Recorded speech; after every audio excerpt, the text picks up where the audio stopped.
Through preparing for this semester in Boston, the thing I was most worried about was the commute. I was arriving from Clark University, which is just over 2,000 undergrads, and every commute is less than a song length long.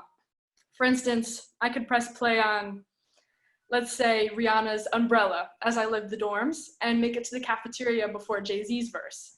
But I knew that coming to Boston would mean I would have to orchestrate an entire playlist for my commute downtown. And this was a stressful thought. But as it turned out, I fell in love with the T from my first ride. I loved taking the time to put my headphones in, reflect about my day, and exist in silent comfort with a bunch of strangers. But one Monday morning in mid-February, I did not have the lovely T experience. It was a hotter day than usual, and we were stuffed toes to soles on our way to Park Street.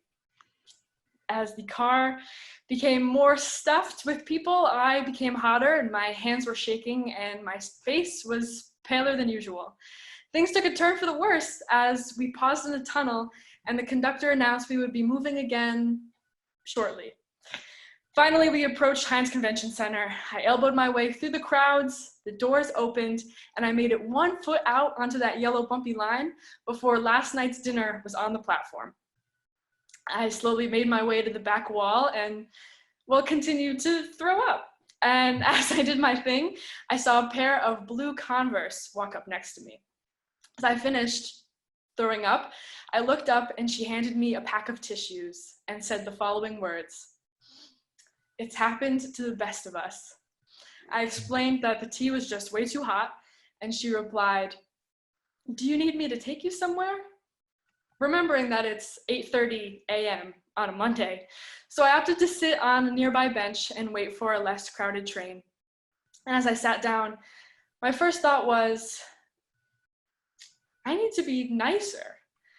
Because thinking about it, I would never stop for some college-aged girl in the way of moving commuters forcing me to step in her own vomit on a Monday morning. Instead, I would probably text my friends about how inconsiderate BU kids are. But she took time out of her day to voluntarily watch me throw up and then offer her time and care. And the more I thought about it, the more I realized she is in very good company. The man who stopped me on the street when I dropped my whole wallet on the sidewalk of Boylston Ave, the woman who kept the T doors open for me as I ran through Kendall Square, and the man playing Across the Universe by the Beatles on his guitar the day we found out classes would be online for the rest of the semester. All of these strangers changed my Boston experience for the better and taught me the most about humanity. They taught me that it's not enough to sway on the T with your headphones in, that living in a city, in a community, means taking one headphone out and keeping an ear on each other. Because we've all been in positions where none of our friends and family can help.